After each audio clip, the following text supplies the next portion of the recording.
A raging sandstorm from the Taklamakan desert blew across the road ahead of the Sino-Japanese expedition.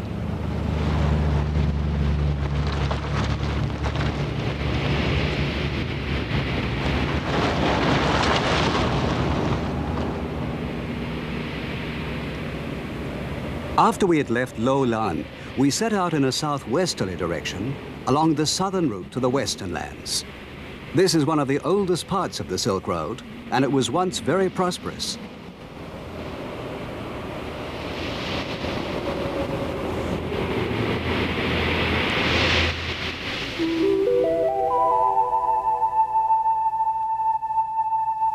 "170 kilometers, or 100 miles from the kingdom of Lo Lan, we reached the ruins of the ancient Buddhist city of Miran. We could see an old earthwork through the sandstorm, which was getting worse. The Tower of Miran was being seen by foreign eyes for the first time since it was rediscovered by the British explorer Oral Stein at the beginning of the 20th century. Here, Stein had found beautiful products of the mixing of two civilizations. This mural painting is of an angel with wings.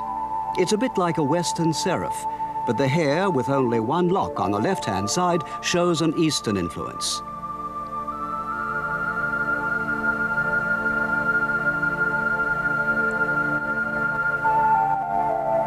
Here, the big nose and thick hair makes the picture look like an image of Jesus Christ, but it's actually Shakyamuni, the historical Buddha. Hellenistic and Buddhist cultures were combined here to produce a strange, new kind of beauty.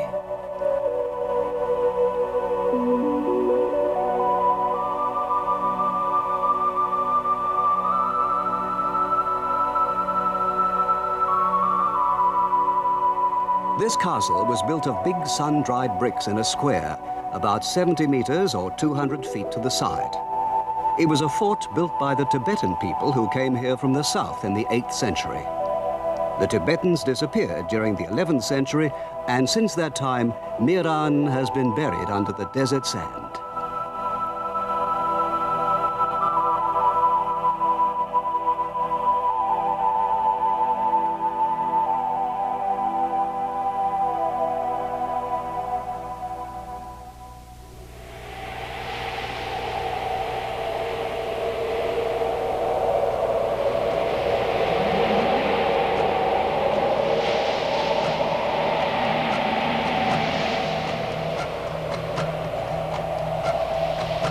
However, they still sing an old song called Kala Bran, the song of the Black Storm.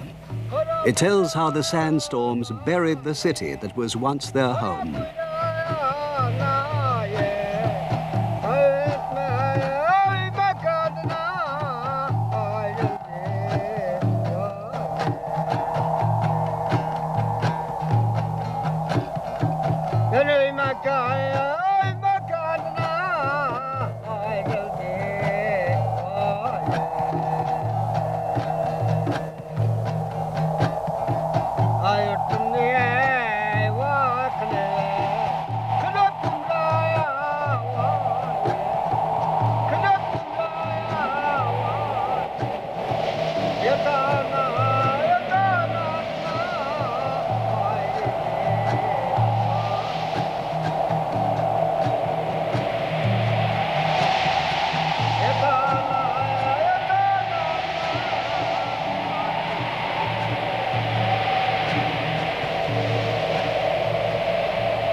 The Kunlun Mountains are covered with permanent snow, and this southern route to the Western lands marks the boundary between the Kunlun Mountains to the south and the Taklamakan Desert to the north.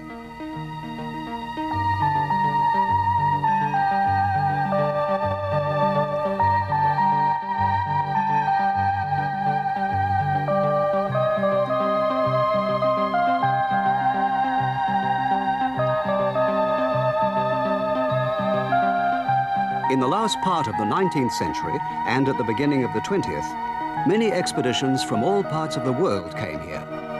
The last was the British expedition led by Stein, which came in 1914. We were the first foreigners to come here for 65 years.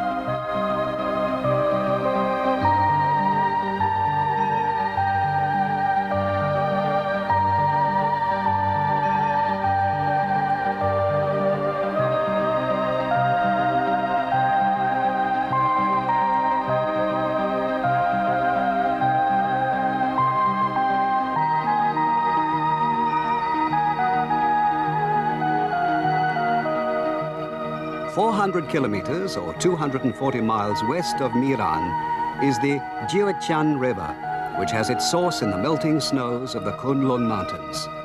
And on the west bank of the river lies the oasis town of Jiuetian.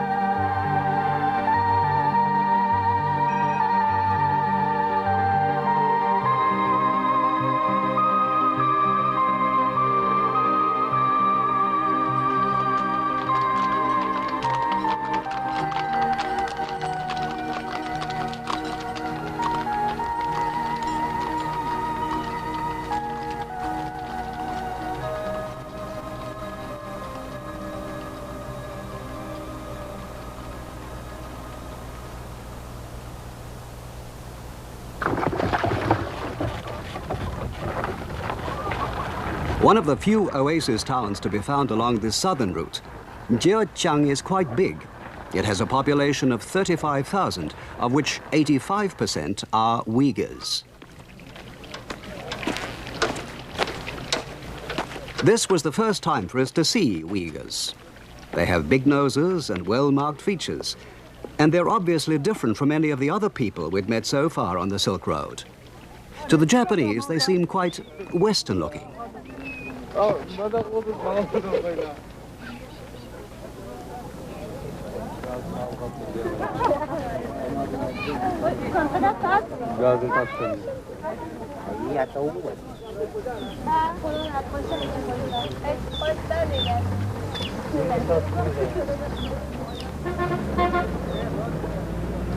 This is the main street of Jiuetian town, with all sorts of stalls on either side. The Uyghurs, who are of Turkic stock, first came to this area in the 9th century.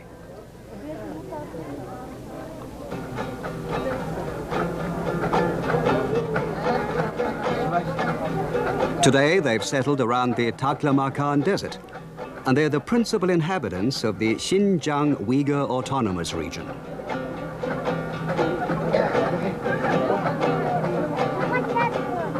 They're a cheerful folk who have their own kind of music, their own language, and even their own script.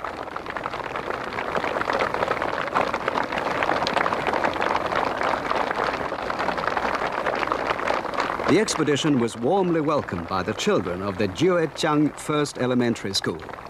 This school is only for Uyghurs, the town's majority inhabitants, and it has 500 pupils, more than there are at the Chinese school, which is called the Second Elementary School. In the lower classes, they learn in the Uyghur language, but they start to learn Chinese in the 4th grade. The children gave a hearty welcome to the first foreigners most of them had ever seen.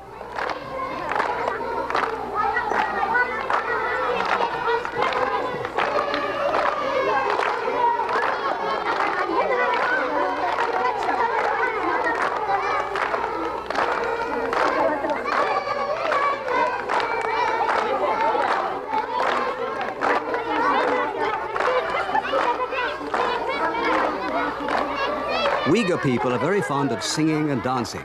In fact, whatever their age, whenever they get together, they start to sing and dance. This is a nomadic song that they still sing in memory of the old days. But even today, you can still find a special corporation in Jiuetian for nomadic herdsmen.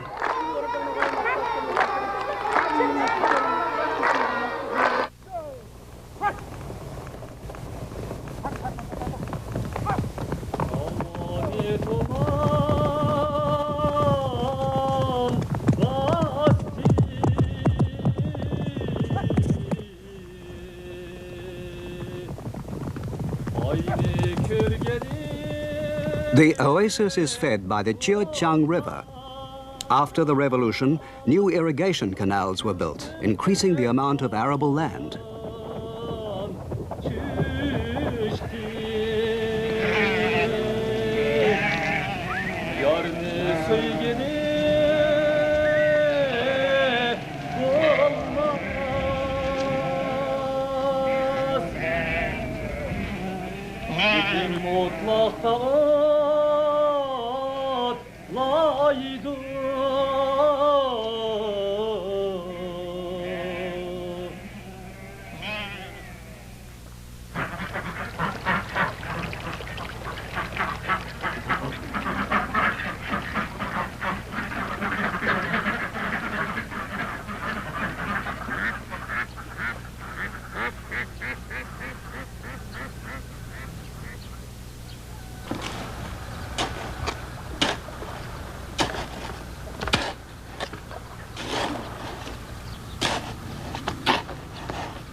We talked to one of the Uyghur farmers whose name was Mai Tohoti.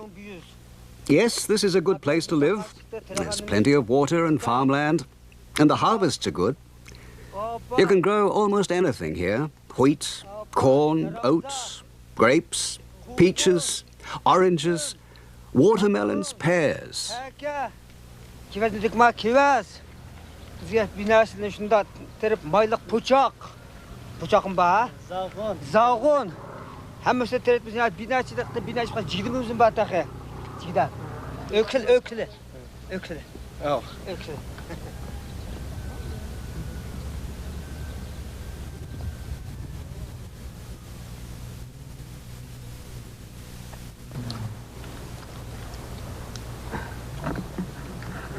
The people's houses are made of mud bricks, and in the summertime they often eat in the open air under the grapevines.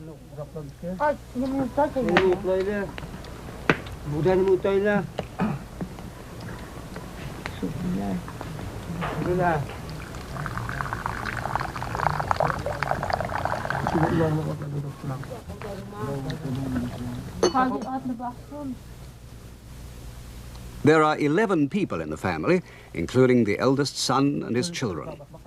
Altogether, there are 5 adult workers, and their salary is 1,300 yuan per year. But they also sell the grapes and vegetables they grow, so their total income comes to 2,700 yuan, about 1,720 US dollars a year.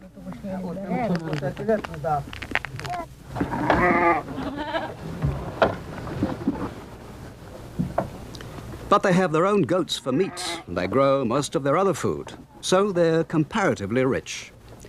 Mr. Mai Tohoti said his family could be considered middle class in Jiechang.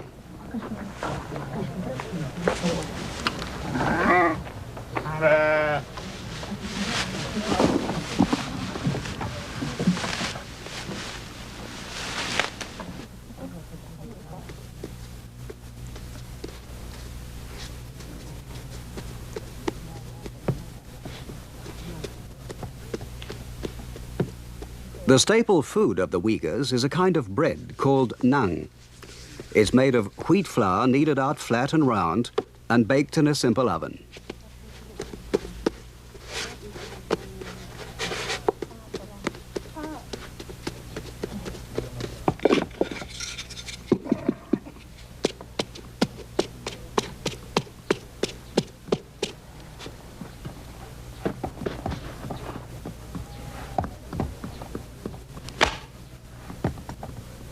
Five or six neighbors get together and chat as they bake a week's supply of naan, several hundred flat cakes. They needn't worry it'll go moldy. It's quite dry when it's baked, and the relative humidity never rises above 40%.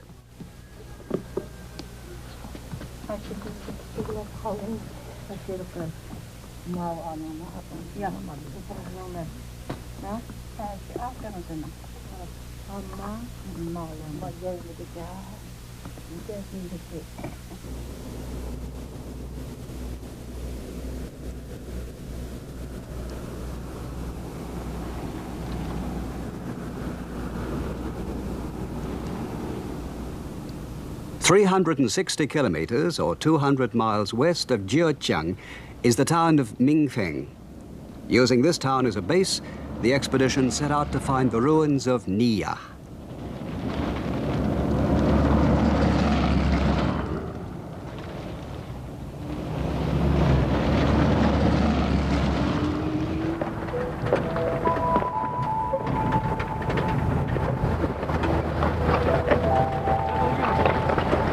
To reach Niya, you go 110 kilometers, or 70 miles north along the Niya River into the Taklamakan desert.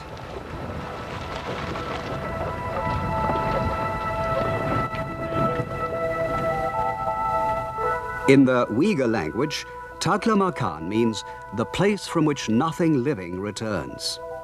But we none of us expected the great difficulties we found here. Here, there was a wood of dead willow trees that seemed like a graveyard.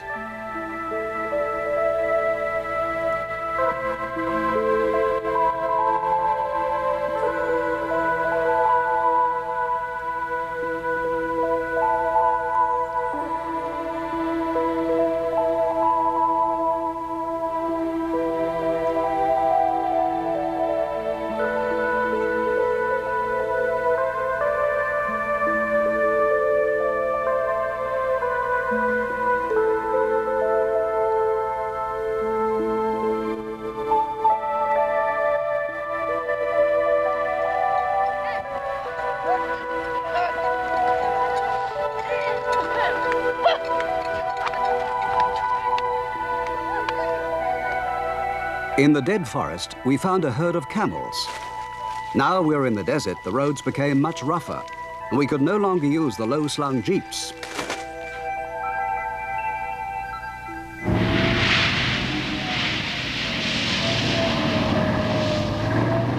We had to transfer all our equipment into trucks, and the team had to ride in the open vehicles in the hot sun.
It took 10 hours to travel the 88 kilometers, or 50 miles, from Mingfeng.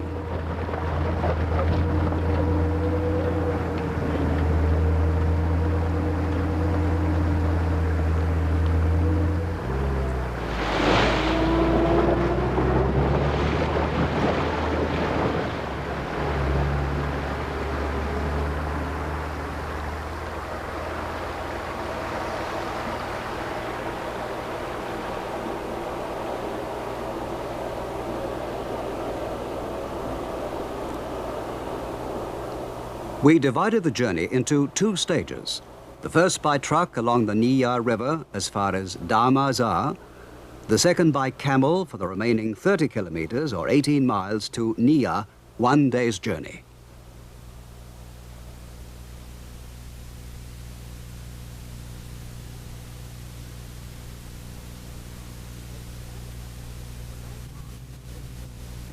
The landmark we were making for was a giant stupa, the remains of a Buddhist pagoda in the middle of the ruins. We planned to explore the ruins from this tower for a couple of days and to return to Taklamakan on the morning of the 5th day. We set up camp in the middle of the desert. The caravan was made up of 58 camels and 29 people, including 10 from the expedition, a doctor, wireless operator, and a local guide. We were carrying more than 4 tons of provisions with us, of which more than half, 2.5 tons in fact, was water. We brought as few cameras and as little food and equipment as possible.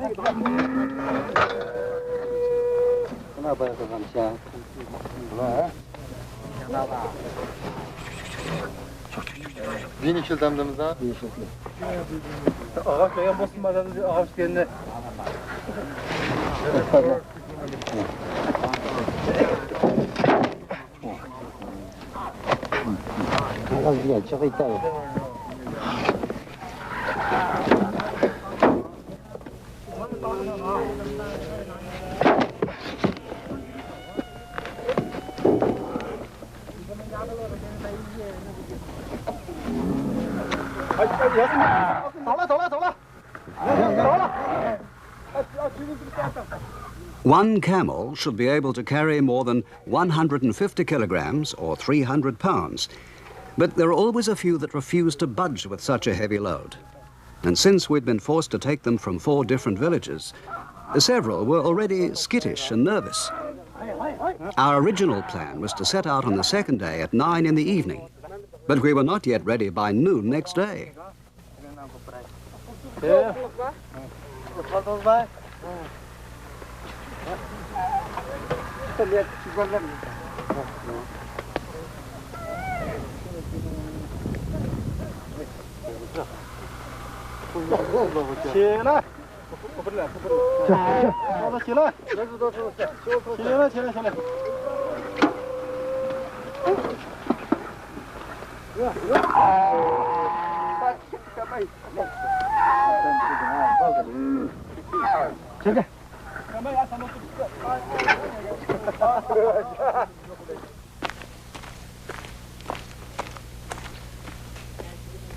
We unexpectedly met a very old man who told us he had guided Stein to the Nia ruins in 1906, more than 70 years ago. Hello, I'm now 92 years old. I remember we found an old pot with a lot of red papers inside it.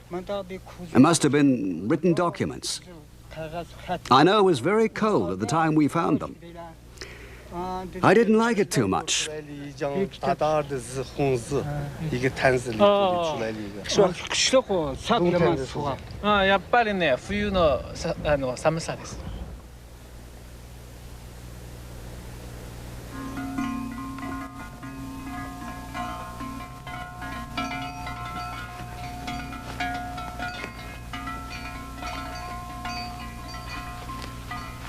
After another 5 hours delay, we finally set out from Taklamakan.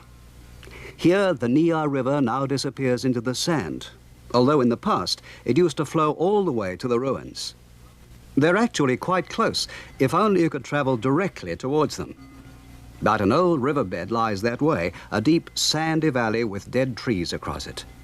That sort of terrain is too tiring for camels.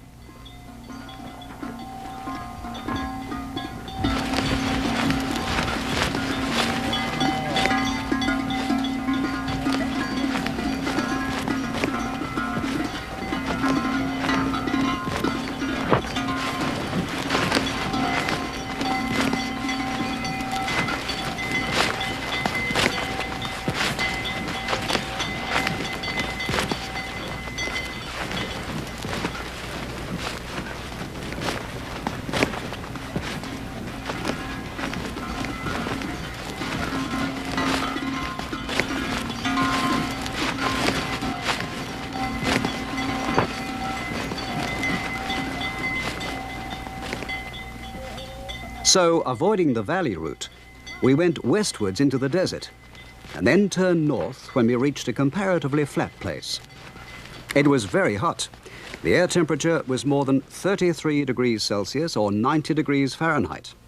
And the ground temperature was over 50 degrees Celsius, 120 degrees Fahrenheit. If we could find the Nia ruins, we should be the first foreigners to see them for about 70 years.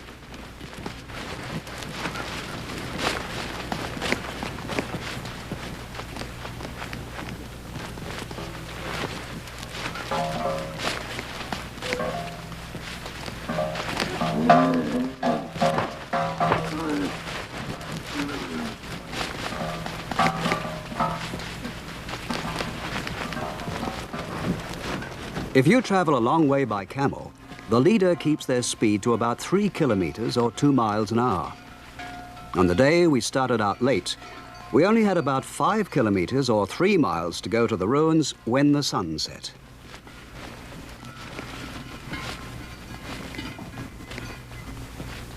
So we gave up for the day and made camp, as the Uyghur caravan master thought it'd be too dangerous to travel by night.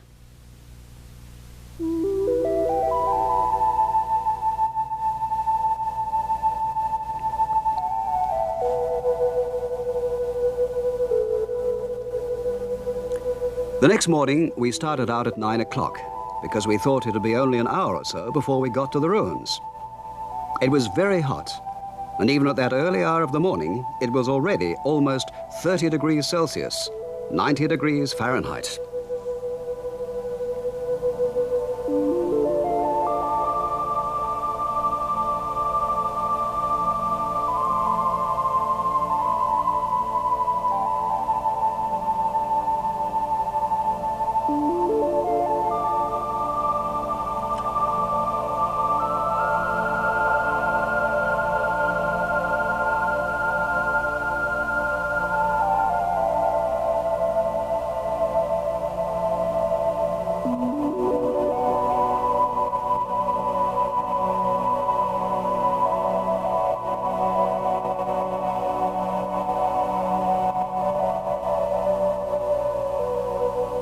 However, after an hour, there was no sign of the ruins, nor could we see anything by noon.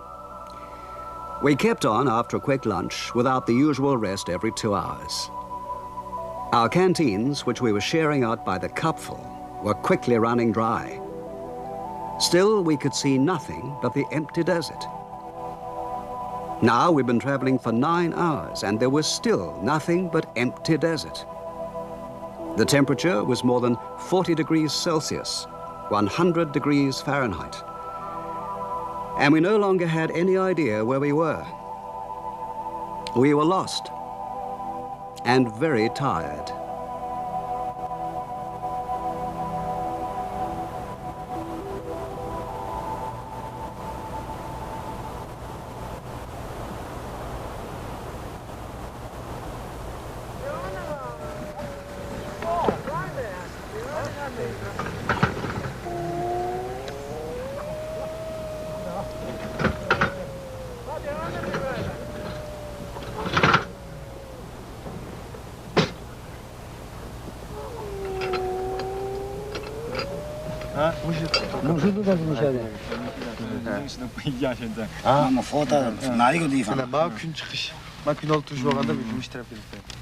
We held a hasty conference in the usual mixture of 3 languages, Japanese, Chinese, and Uyghur. But we could only conclude that we must somehow have missed the ruins.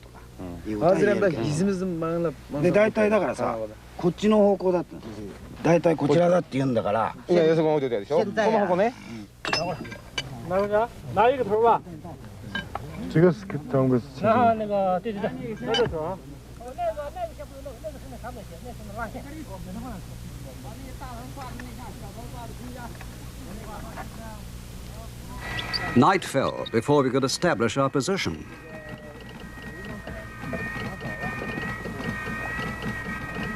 We sent a radio message to the emergency base at Mingfang, and the guides divided themselves into 3 groups which would scout round and try to find the ruins.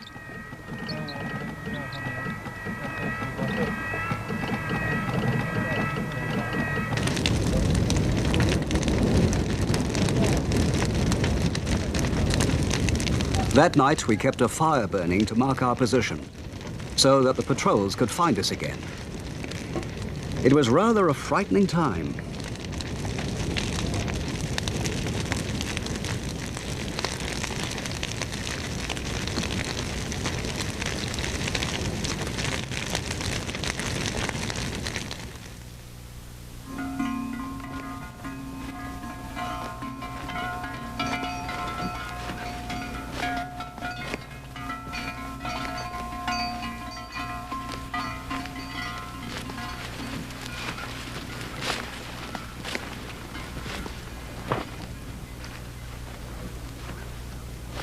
However, one scouting party brought good news. We'd passed north of the ruins without knowing it. Moving in a southwesterly direction, they had soon found Nia. But it was only on the fourth day after leaving Minfang that we finally arrived.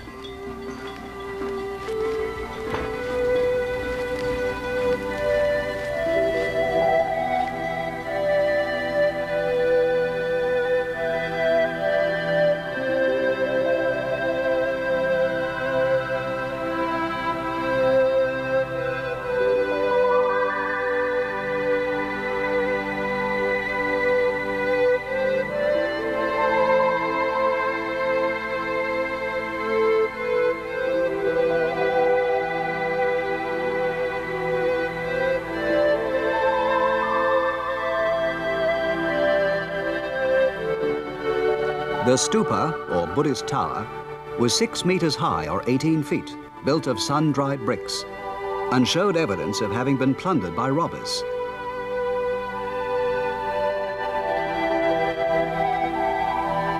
The Nia ruins cover an area 20 kilometers or 12 miles north to south by 10 kilometers or 6 miles east to west, centered at this stupa.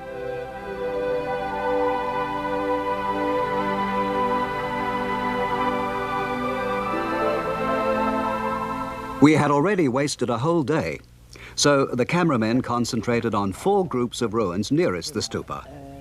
We made a start at one of these that lay about 1.5 kilometers or a mile northwest of the stupa.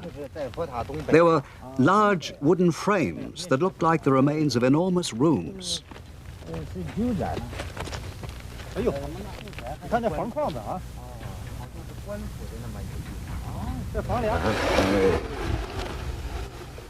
Measuring, we found that each was about 8 meters square or 25 feet.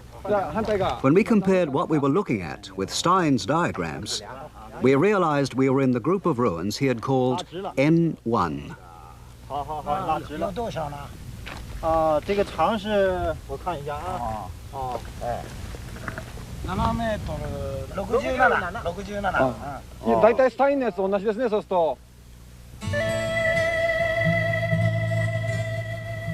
About 1 kilometer, or half a mile further northwest, was another group Stein called N2.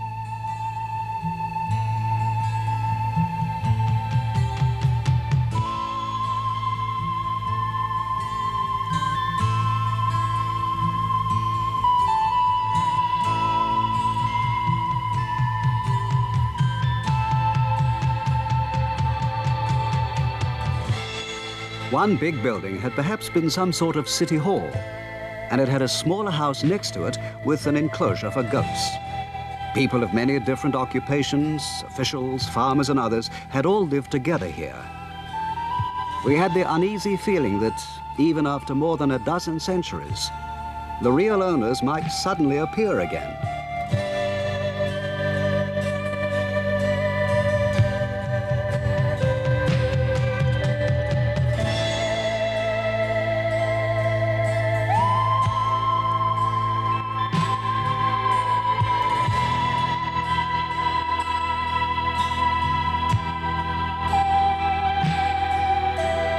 Beginning with Stein, explorers from many parts of the world have excavated here to try to find out more about the lives of the people of Nia.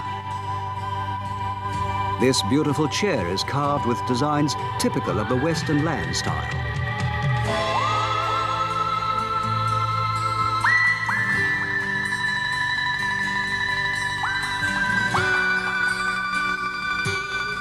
This tiny Buddhist image is small enough to hold in your hand.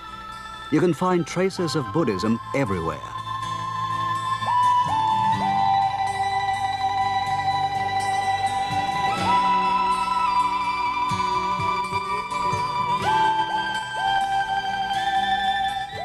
Documents found here, in an ancient Indian language written in Kharoshti characters, have thrown some light on the old kingdom of Lo Lan.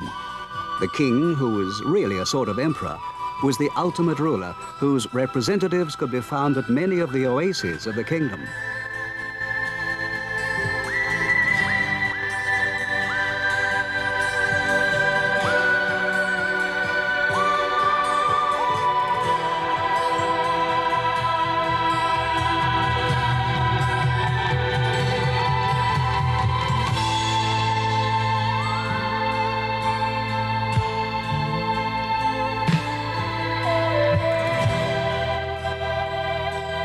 It's clear there must have been a well-developed central administrative system.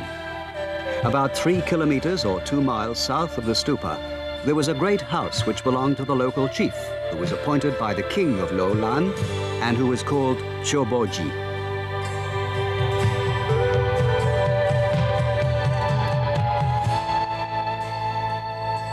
The Choboji must have been a very busy man. We know he had to collect the taxes and administer the region, to supervise the passage of travelers along the Silk Road, to witness the adoption of children, and to act as a sort of marriage counselor. Many people must have come to his great house, which was more like a small palace. It occupied an area of about 700 square meters or 7,000 square feet and had a huge reception room, more than 70 square meters or 700 square feet in size, strongly built with solid pillars. Stein said that the houses of Nia were well built and that they were very large.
Originally, there was an avenue with trees on either side going westwards from the chief's house, though almost every trace of it has now disappeared.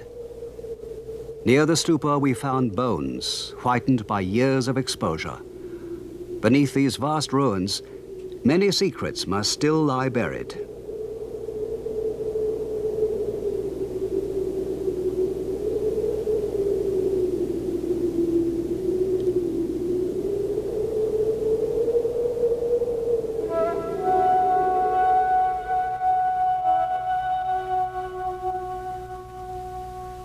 Here are the mummies of a man and his wife, found in one of the graves in the Nia ruins.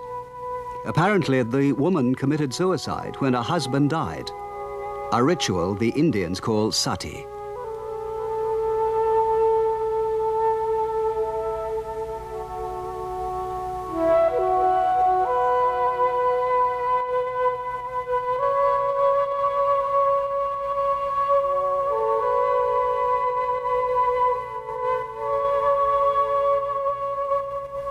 Their hands are clasped together, and on one hand we can see a ring.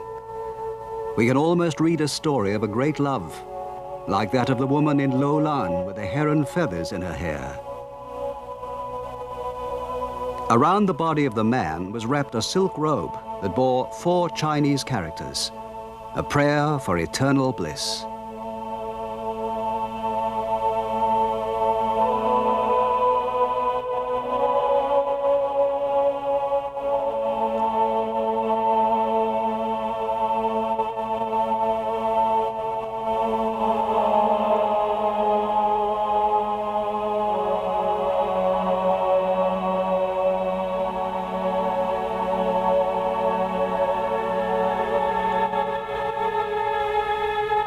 These people were of some Western race, for they had big noses, unlike most Eastern people.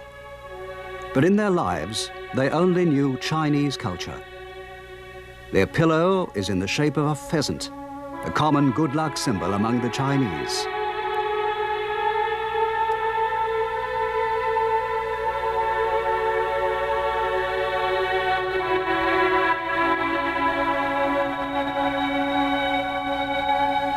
And their combs and cosmetics basket were made from the wood of the wisteria tree, a typically Chinese material.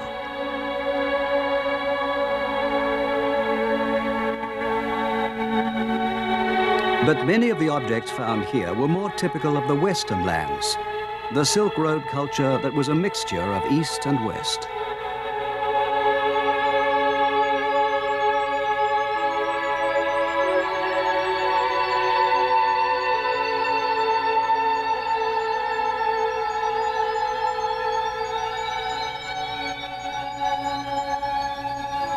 The famous Sino-Kharoshthi coins were in use in Nia.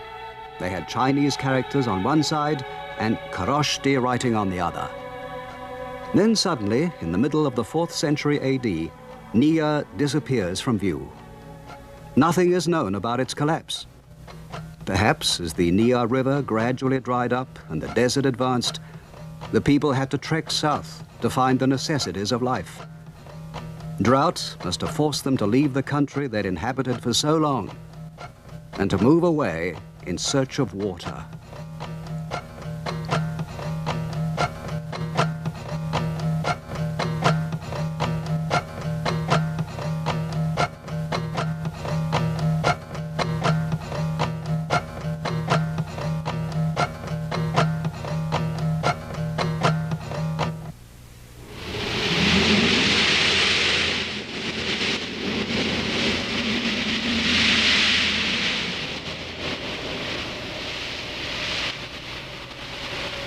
On the evening of the 2nd day at the ruins, the weather suddenly changed.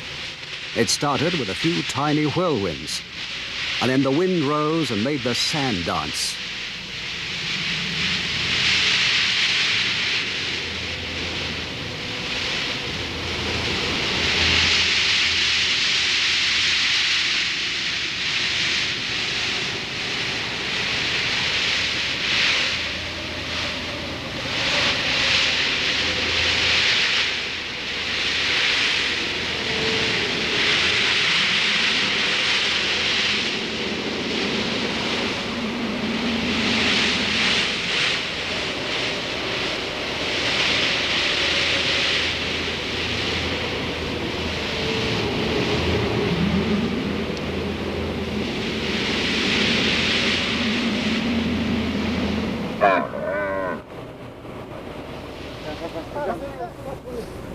The camels were now very tired.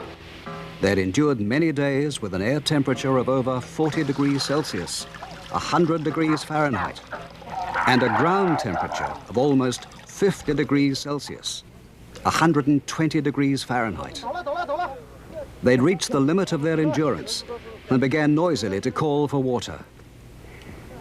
We gave them most of what we had left.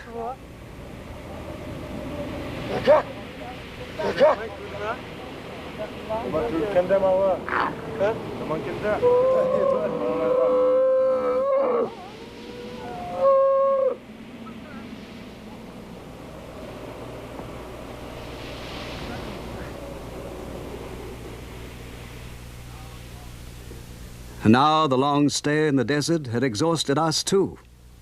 So we changed our plans.